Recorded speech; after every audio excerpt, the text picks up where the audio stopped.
Hello, everyone. This is Colleen Milton, and on behalf of Evolven and 451 Research, I would like to welcome you and say thanks for attending today's webcast titled DevOps Hybrid Cloud Containers. It's a New World for Operations. Leading off the discussion today will be Nancy Goring, who is a Senior Analyst in Application and Infrastructure Performance at 451 Research. Following Nancy will be Sasha Gillenson, who is CEO at Evolven.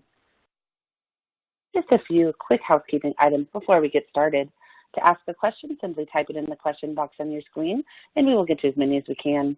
The presentation slides are available for download in the resources section on your screen. And finally, please check back for the on-demand version of this webinar after the conclusion of the live event. And with that, I'll turn it over to Nancy. Great, thank you, Colleen, and thanks to Evolven for inviting me, and thanks to everyone for joining us today.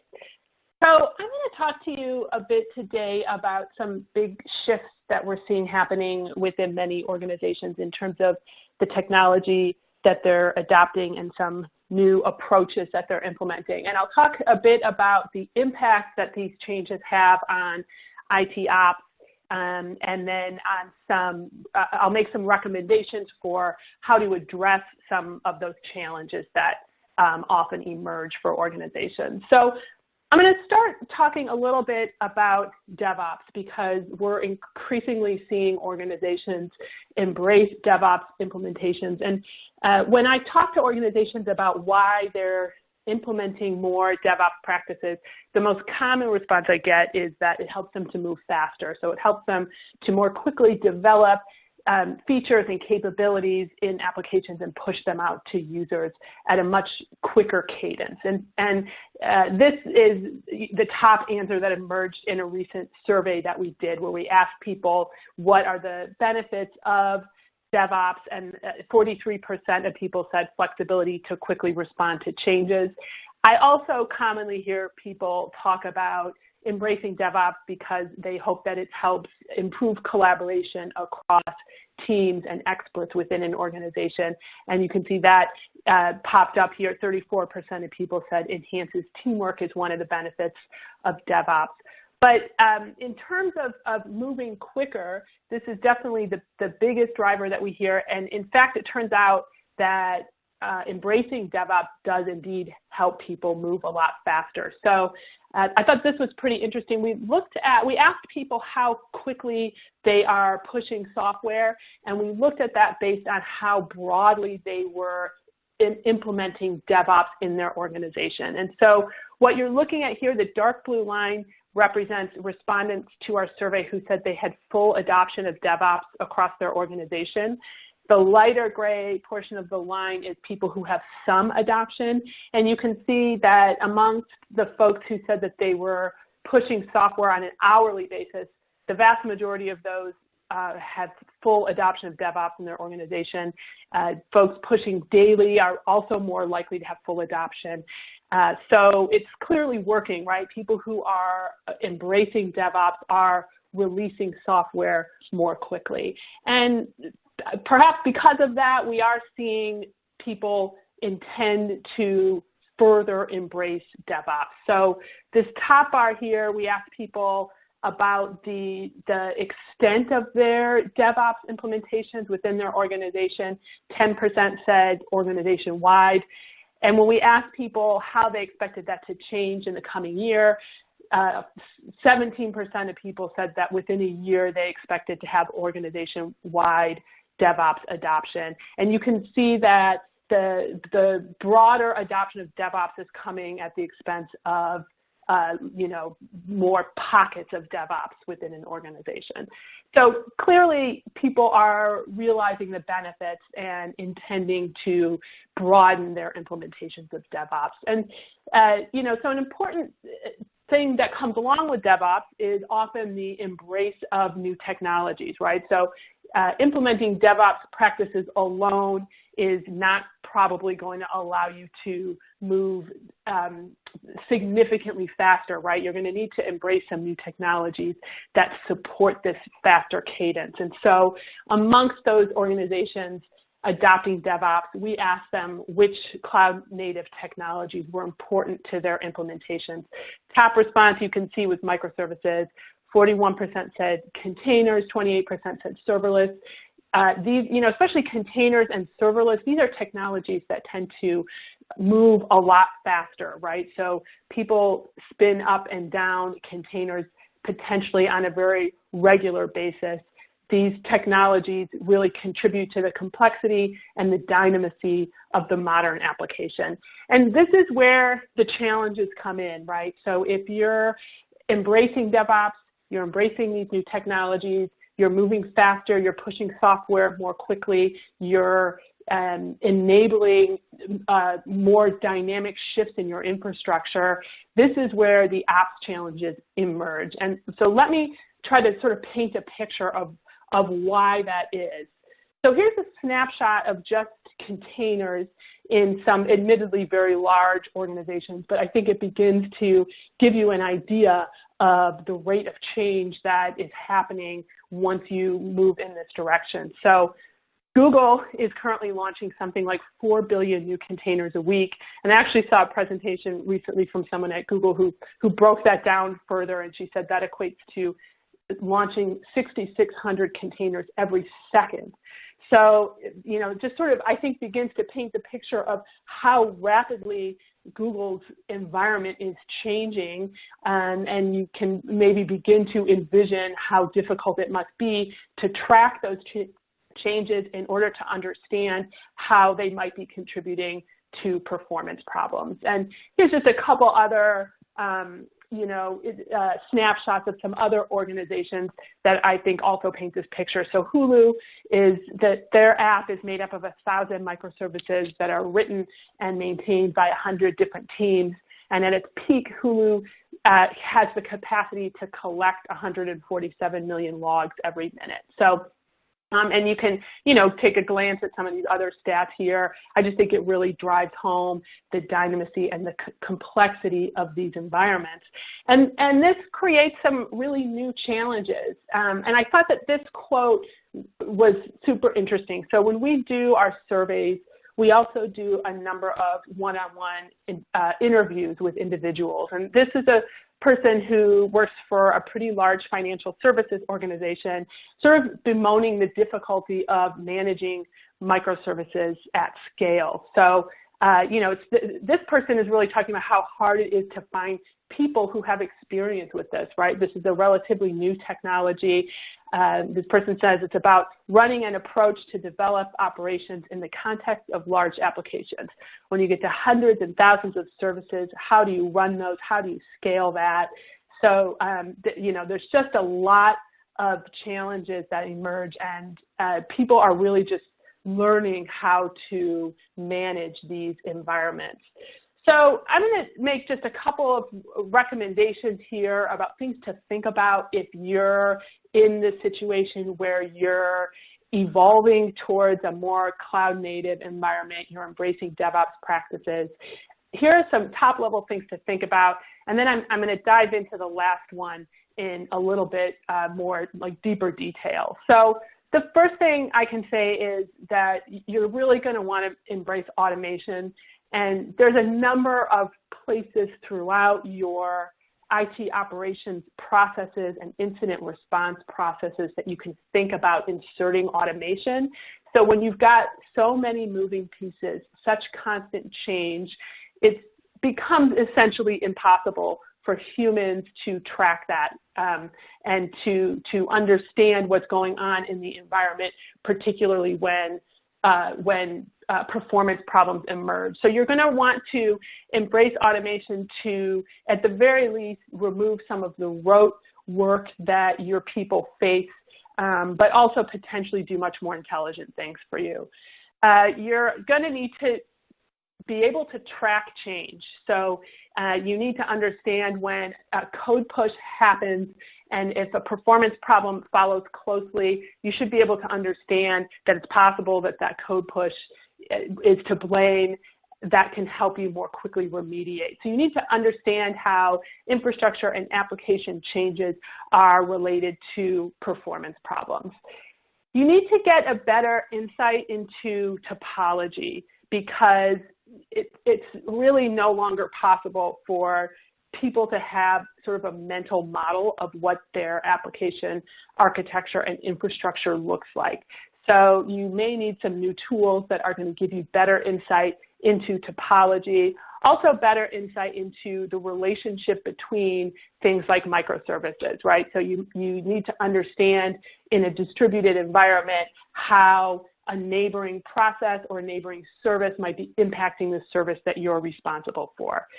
You're probably going to want to employ some form of AI and machine learning in the tools that you choose. And again, this is because when you're collecting more and more data about your operations, which you're surely going to do if you have an increasingly complex and dynamic environment, humans can't process that data and pull intelligence out of it. It's just too much. You know, if you're Hulu and you're ingesting 147 million logs per minute, it's not like you can just browse through those logs and look for problem areas. So you're probably going to need to think about ways that your tools can use ML and AI to make that process easier for you. And then finally, you should really think about organizational changes. And this is what I'm going to talk in detail a little bit about. So I'm going to talk you through what I've been thinking of as sort of an evolution of an organizational model related to IT ops. And, you know, I'm beginning to see some organizations leapfrog some of these problem areas and get into a more efficient space. So I'll start with describing sort of the traditional approach that many organizations have had. And this approach actually continues to work in a legacy application environment, right? So if you have an application that's not changing a lot, this approach could still work. So in this traditional type of environment, you tend to have an ops team that monitors applications and solves problems when they occur. You have a separate development team that's responsible for writing the code. They hand it off essentially to the ops team once it gets into production and kind of wash their hands of it.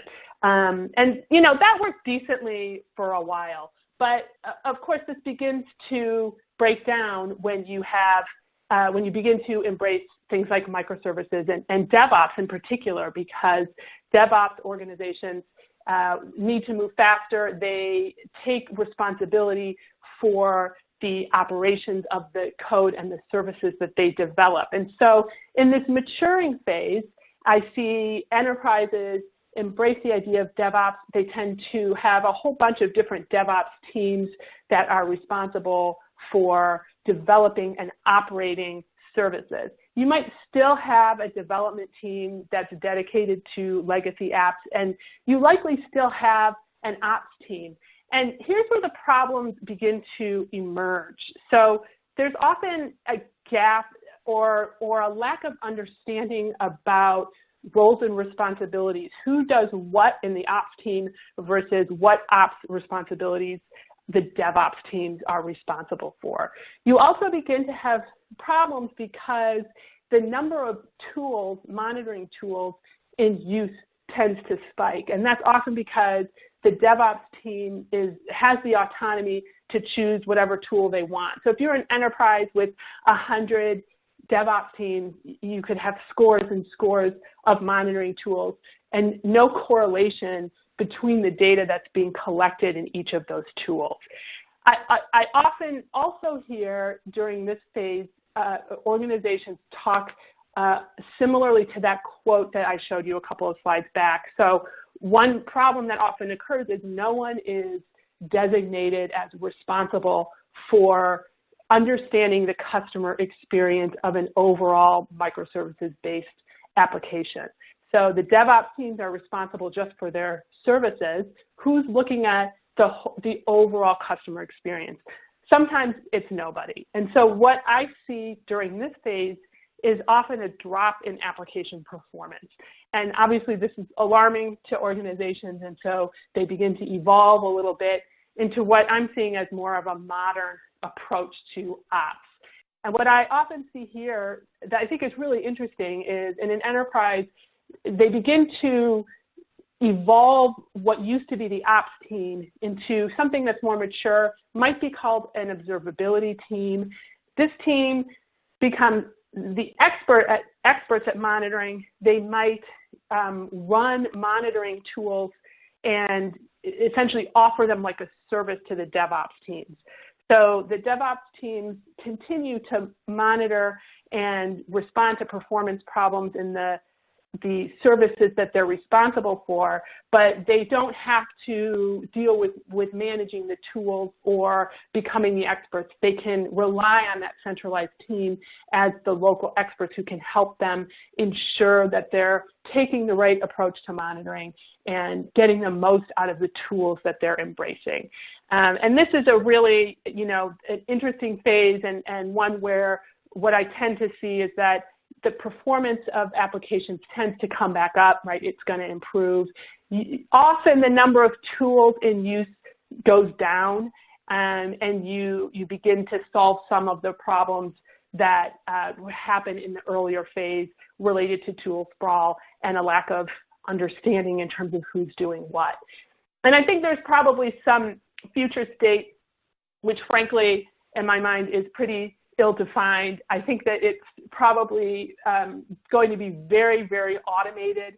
So I think that in the future, it may be that organizations really hardly touch their monitoring tools or don't spend a lot of time in their monitoring tools. Those tools are used to collect and analyze data and then kick off an automation. So I see a lot of demand coming in the future for automation skills. And that's actually an area that I see, and we see in our surveys that people are already struggling with not really having the skills that they want on board to do really sophisticated automation. So I think this is a really interesting area of development that's probably coming down the pike in terms of approaches to IT ops. And then I just wanted to mention that I see this progression, this evolution of organizational models in IT ops happening along with the adoption of increasingly abstract tools. So, in a traditional environment, you might have bare metal servers or virtualized servers, and as organizations begin to adopt increasingly abstract technologies, including cloud and containers, and even into serverless, they have to evolve this approach to IT operations. And so I'll just leave you with one final thought, which is that all of this, in the background to all of this is the fact that application performance is perhaps more important than ever before. So we did a consumer survey, and we asked people how likely they were to switch their brand or provider of an app or a service because of slow or buggy or otherwise poor performance. And you can see that 79% said they were likely or somewhat likely to switch brands or providers. So app performance clearly can impact the bottom line. It's more important than ever. So it's increasingly important to think about your approach to ops, particularly as you evolve as an organization and embrace new technologies and approaches to application development. So with that, I will hand over to Sasha. All right. Nancy, thank you very much. That was extremely insightful. I think that this, particularly as the IT operations maturity model, really provides a very clear roadmap for the organizations how to evolve, considering that many of them already embarked on this journey.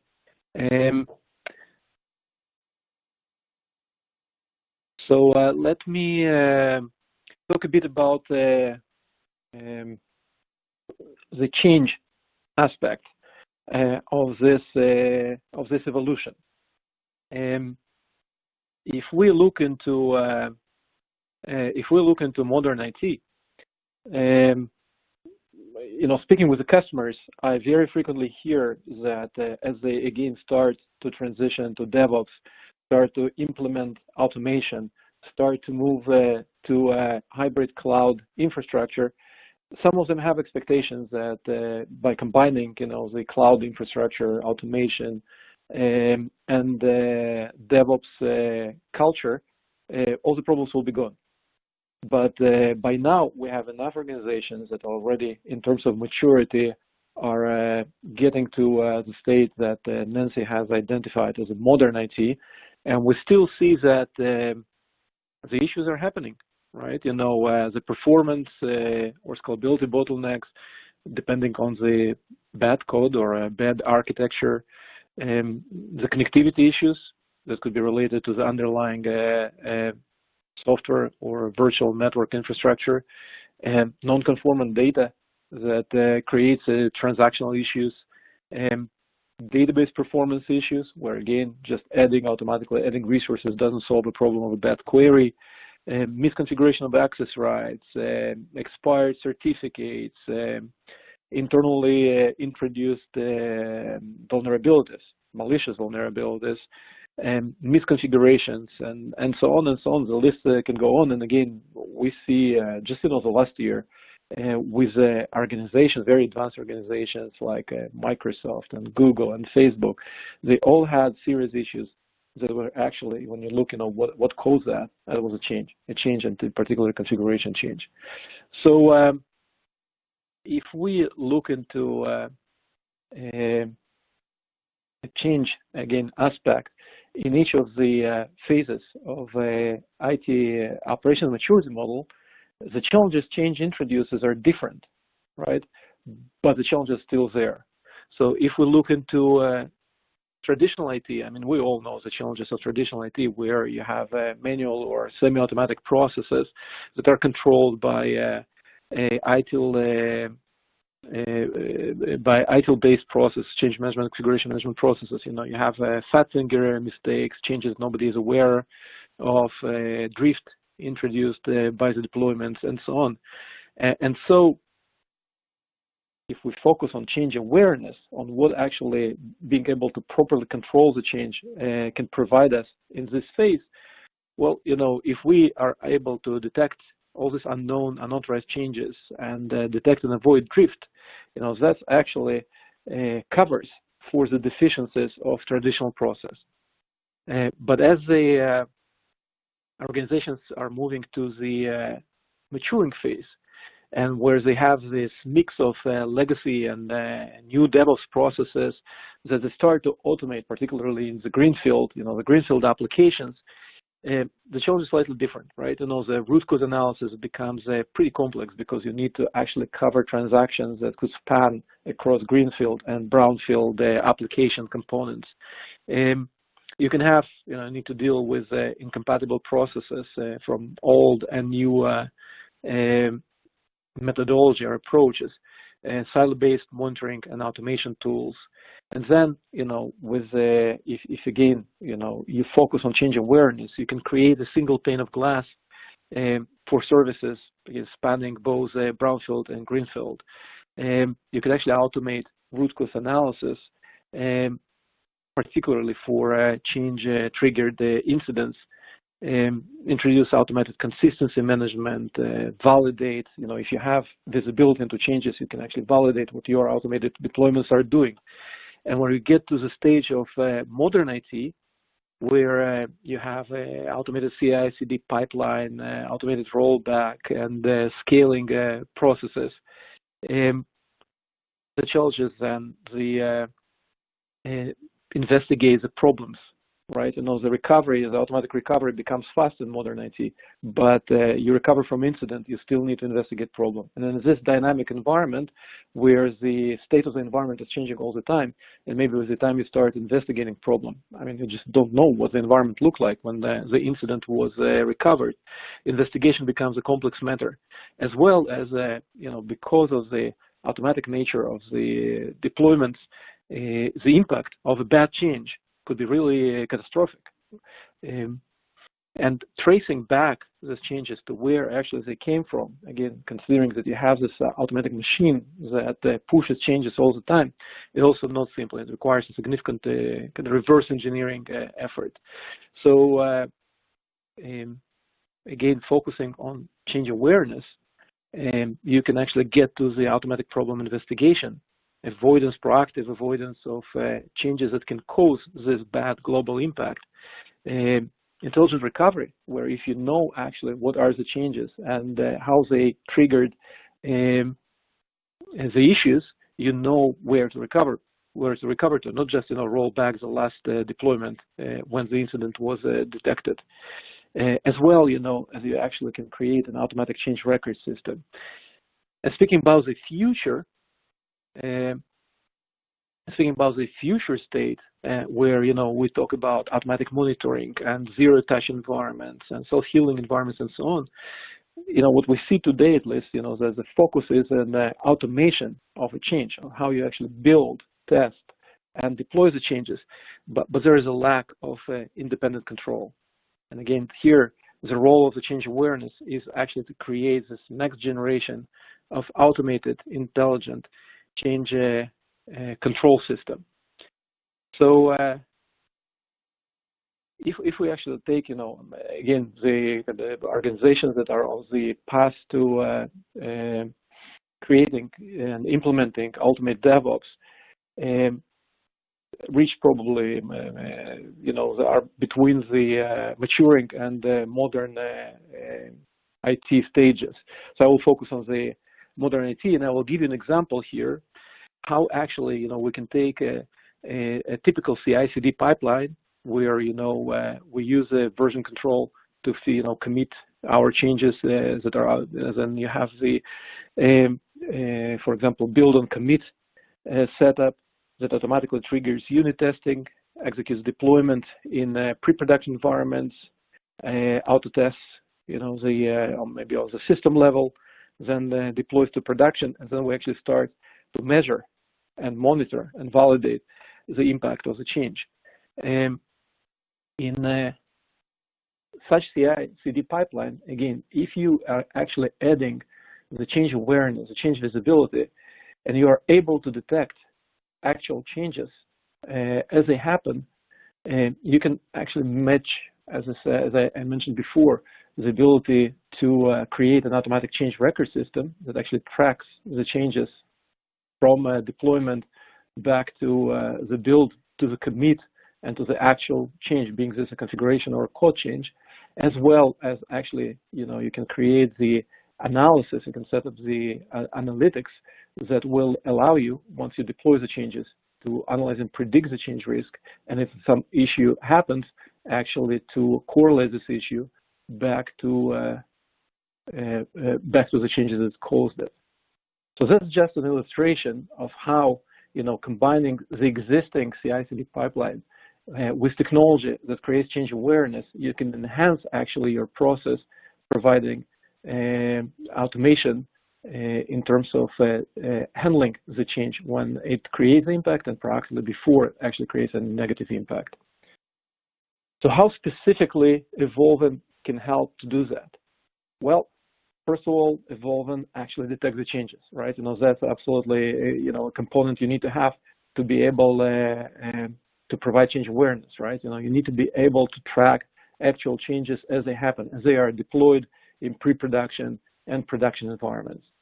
The second capability is actually to ingest information from existing tools. Evolven can operate without any integration, operate completely independently, just looking to the changes it detected. However, majority of the enterprise organizations, they do have existing tools, and it will be a waste not to use information available there. So Evolven actually is able to ingest contextual information coming from CI/CD pipeline. If you have a traditional environment from a service desk, CMDB, and so on, as well as symptom information coming from the monitoring tools.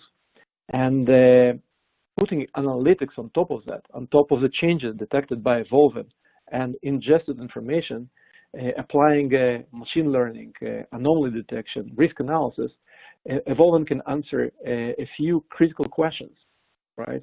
Creating this change awareness we're talking about.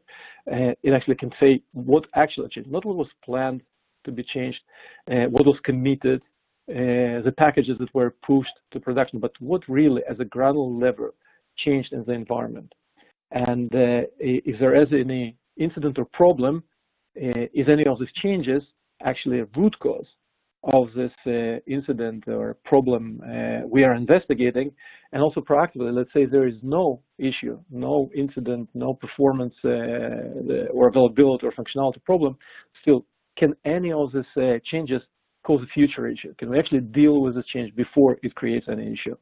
So that's really the key components that Evolven brings to this area of change awareness and automatic change control.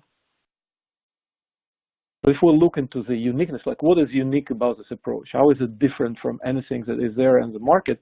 Actually, first of all, ability both agentless and in cloud and agent-based in traditional environments or just in virtualized environments.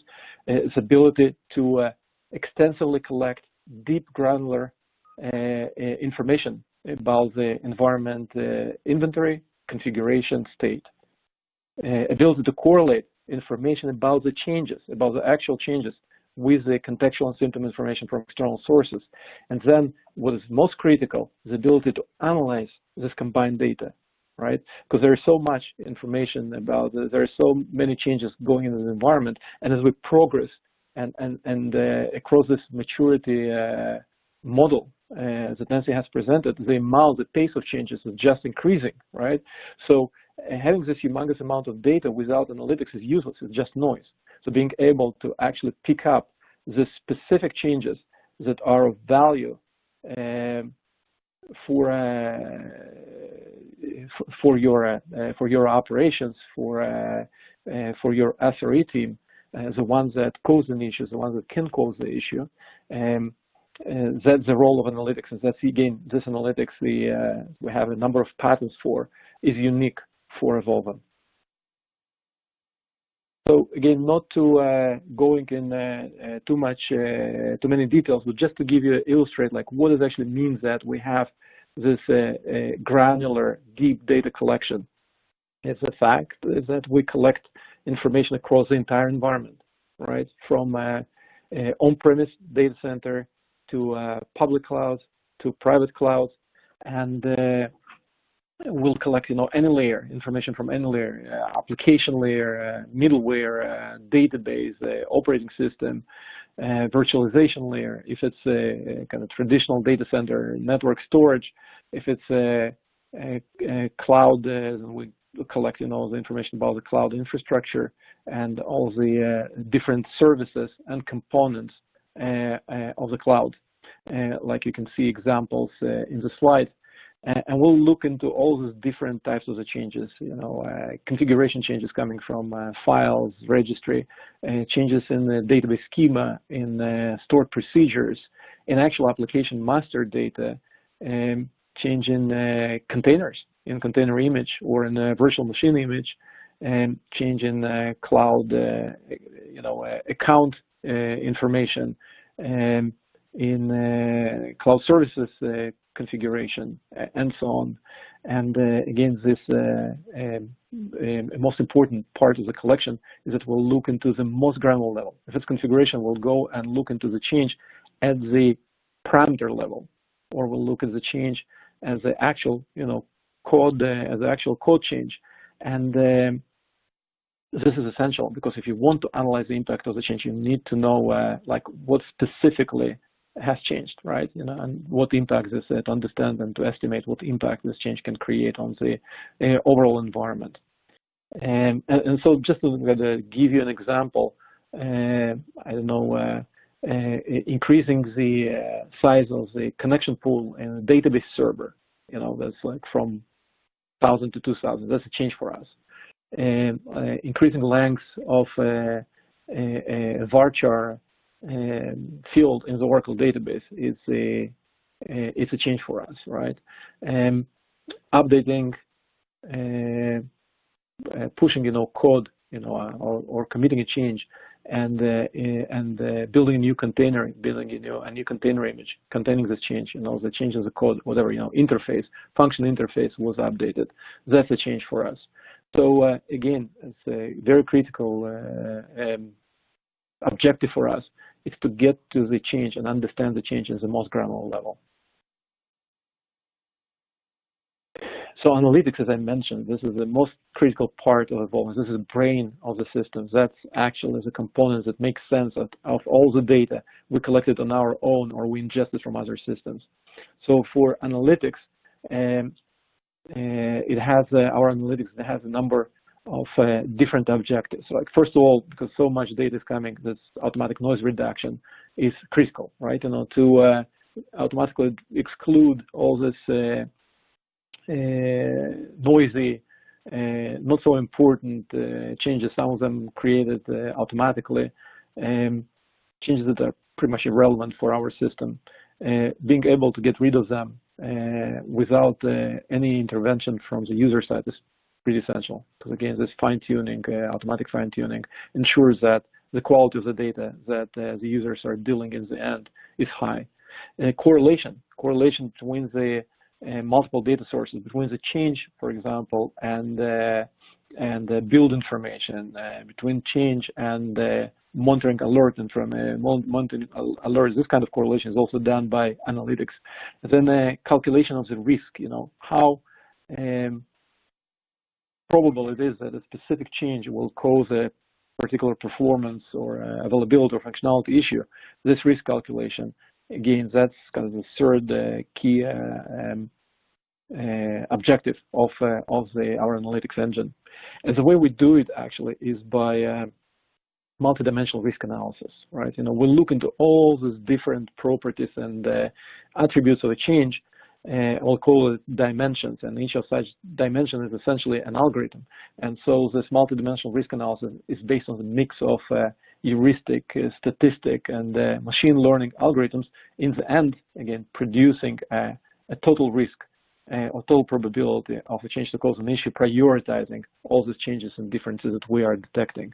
And here in the slide, you can actually see a couple of examples of these algorithms, starting from machine learning, like time anomaly, looking at the history of the changes and kind of identifying, oh, this particular change was done in an unusual time, right? Typically, this developer is committing changes, in the morning or in the evening, and suddenly we see it's done through the lunch. So it's either an emergency change or something changed, in the pattern. So maybe we'll, bump up a bit the risk of this change, and we'll start tracking, what actually happened with this change after it was committed, again, like what is the pattern of the change? Is the change was done as like a surgical individual change or part of a larger deployment of larger action? And because again, got a rule of thumb, if you do a small change surgically, actually a chance that it will screw up something is much higher than if you do it as a part of a larger deployment. EVOLVEN also, the analytics also creates, on top of the risk analysis, it also does a clustering and tagging of related changes so that to make them more explainable, right? More understandable, so that not just we said, hey, here are these granular changes that we have detected, this parameter changed, this code piece changed, and so on, but also what it actually means, right? What is the context? Is it part, again, of the same action, or is it an individual change? Like, why did we decide that this change is risky, and so on? So analytics not just estimates the risks and calculates the risks, but also provides, builds up the insights out of these risks and changes that we have detected and calculated. So having all these capabilities essentially allow us to assure the IT operations across, again, all the spectrum of the organizational maturity, from a traditional data center to modern operations relying on hybrid cloud.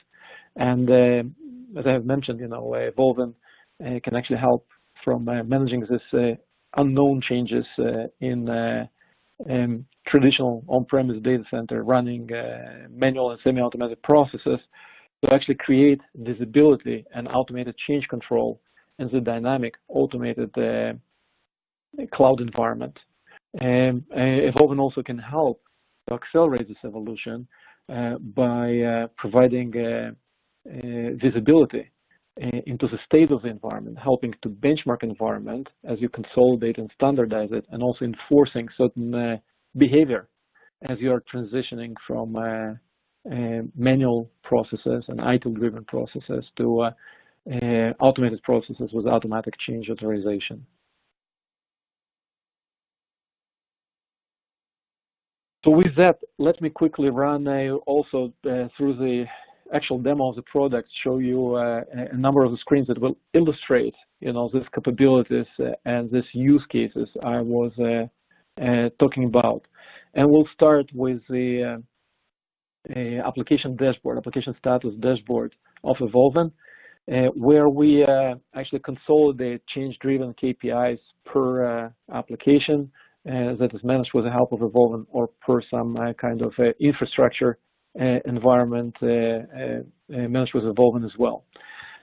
And what we essentially see here is a number of applications and a number of KPIs, KPIs like authorized changes, like what is the status of deployment, are there any risky changes introduced as a result of the deployment, consistency of underlying infrastructure, for example, where applications are deployed.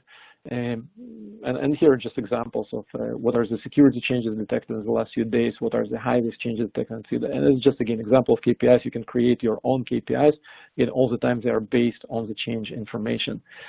So here, will again, an operator actually, looks into this data, either using Evolven dashboard as Evolven UI as I present in this demo, or the same data could be actually incorporated in existing dashboards or the existing tools or the existing process, right? Evolven integrates the data with the tools like traditional tools like ServiceNow, as well as we provide both a REST API and export of the data into relational data tables that allow you to use any existing reporting tool and analysis tools like Tableau, Qlik, Pentao, and to actually build your own view of this information. So operator looks at this data, and essentially one of the key use cases for Evolven is that when something red is detected, so there is some impact that changes can create, even if, again, there is no currently observed impact on performance or availability, an operator can deal with the change proactively, can handle the red, and can handle the quote-unquote bad changes before they cause any issue. Essentially, I mean, like here we see that there is some red KPI for personal online loans application in the deployment KPI, deployment status. So let's just drill down, and we'll see here actually break down all this KPI. What we see here at the top left is the change matrix, where now we can see all these different deployments and changes associated with these deployments.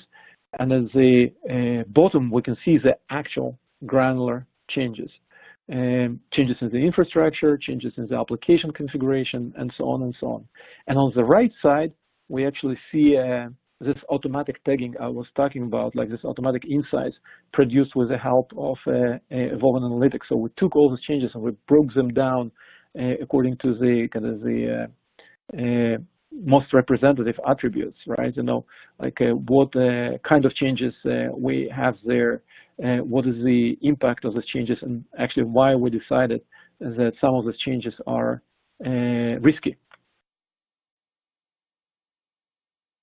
So we can actually take, an operator looks at, I mentioned, the red changes, and actually can dive and see, like in this case, for example, Evolven said, hey, this change looks risky.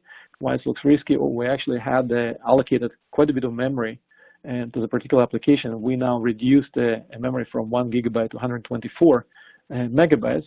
So that definitely could be a risk.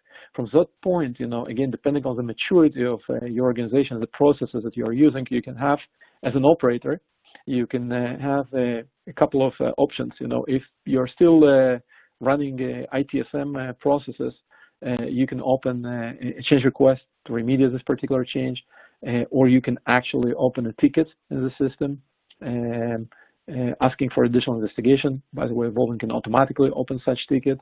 And if it's an automated environment, Evolven can actually trigger rollback or trigger automatic remediation for a particular change, again, based on the tools that you are using, other tools that you are using for automation of your processes. So here is again, we are back to the dashboard, and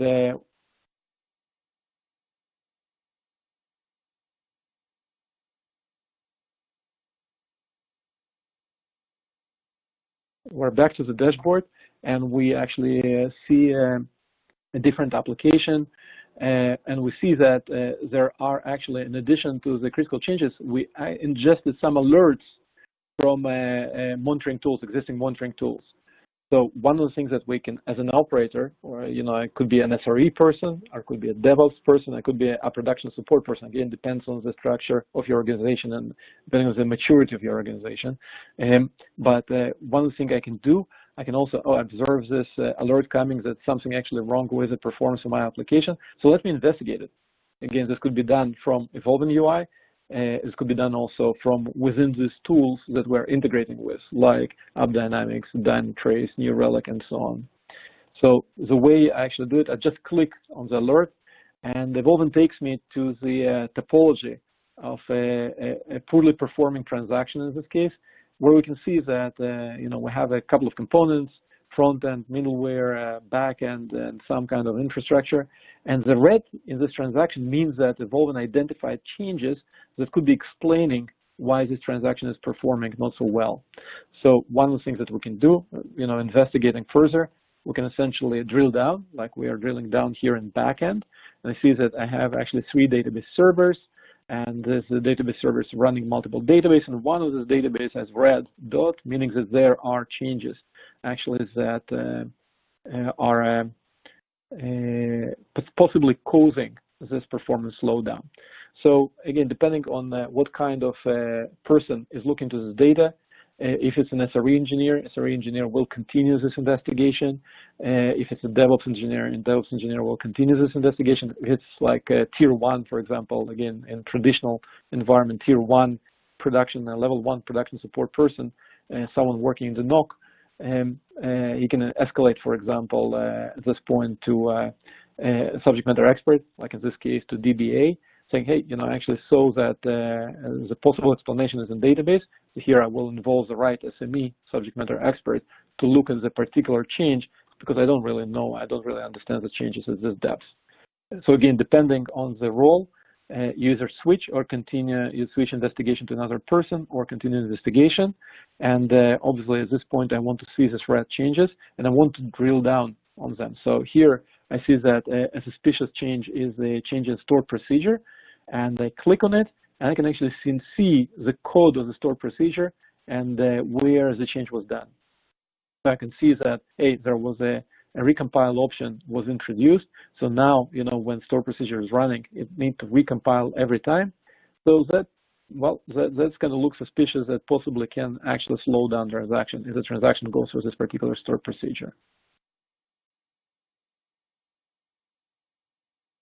So another use case we can actually we can start from the analysis, from a list of the analysis tasks.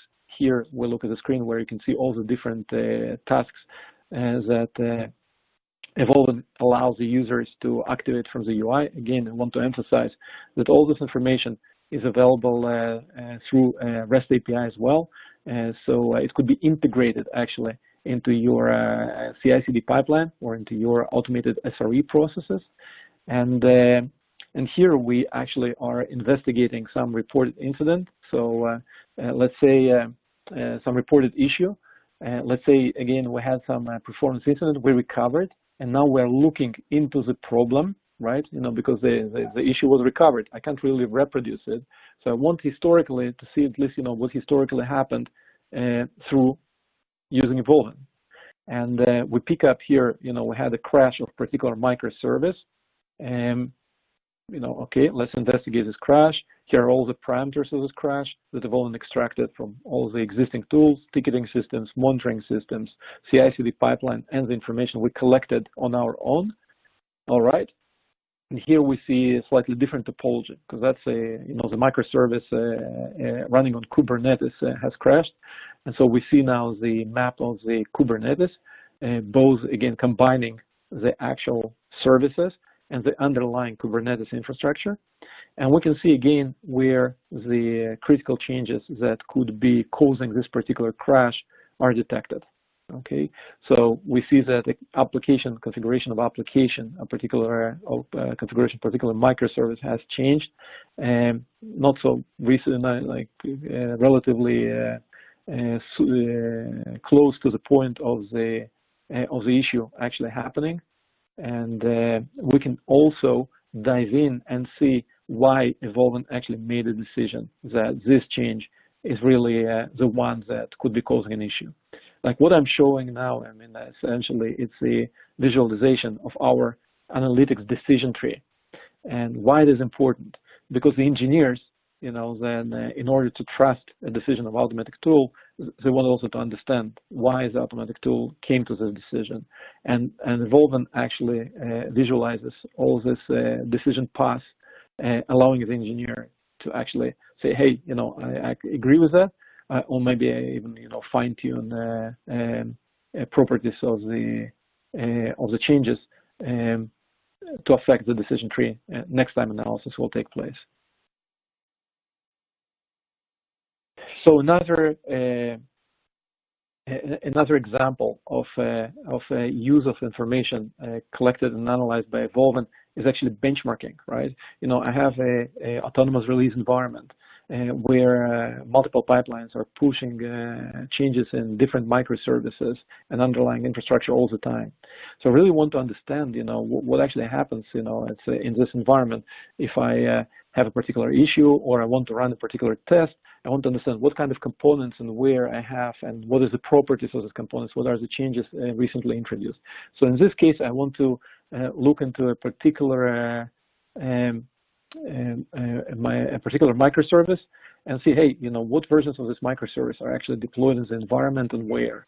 So I pick up a deployed version. In this case, you know, again, we look at the Kubernetes-based microservice, and I pick up this parameter I want to benchmark across environment, and I can see actually all the versions of this component that are running on the environment, and I can drill down and see where actually these components and these versions are deployed. So there is a variety of use cases that relevant use cases you can run with Evolven, but we are limited at the time. So that's really a great point here to wrap up the demo and get back to Colin to address any questions that might be coming. Colin? Thanks, Nancy and Sasha. It's now time for our Q&A session. As a reminder, simply type in your question in the box on the screen, and we will get to as many as we can. Our first question for today is, we are just beginning to use the cloud. How should we think differently about the cloud in terms of change management? Why don't I just a couple quick comments there, but I imagine Sasha probably has some much more detailed insight based on, you know, experiences with customers. But, you know, I think that a good place to start is to try to do sort of an assessment in terms of what kind of change data you can look at based on tools that you have deployed in order to take advantage of the cloud. So, you know, a lot of the tools that Sasha talked about, you know, if you're using a CI/CD tool, you've got some good change data there. And then I also think, and this is a little bit, you know, getting behind the ball, but, you know, if you do regular post-incident reviews, that's a good way to identify some gaps in insight in terms of change insight and how that relates to performance. So that can help you with your assessment in terms of identifying sources of change data and how to collect and unify them. So I think, you know, that's really a great starting point is just an assessment looking at your environment, what kind of change data you have, what kind of gaps you have, and then go from there to fill gaps, figure out how to correlate that data and relate it to performance.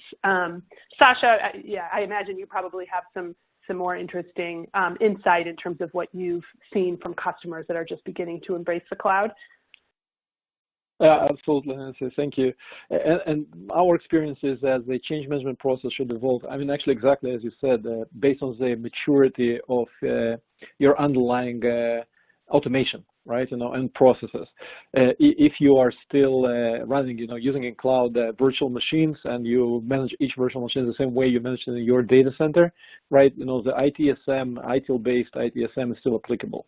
However, if you get to ultimate cloud, self-healing, auto-scaling, auto-deployed, then the traditional ITIL doesn't really work well in this kind of environment, and your change management need to be automated as well as the rest, together with the rest of the processes. And then actually this kind of automated change control I was talking about becomes very applicable.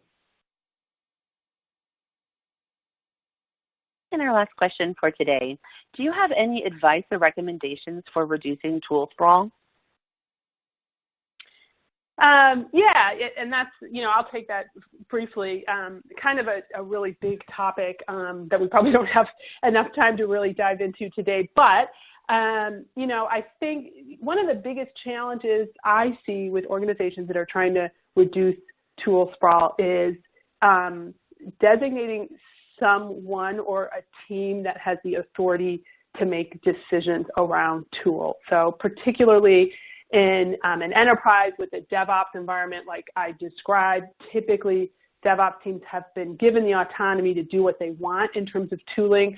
But if you want to be able to centralize tooling and bring together data from all the different monitoring tools that are in use, you probably need someone in charge of that. And that is actually sort of a sticky point that I find a lot of organizations struggle with in progressing in terms of reducing tool sprawl.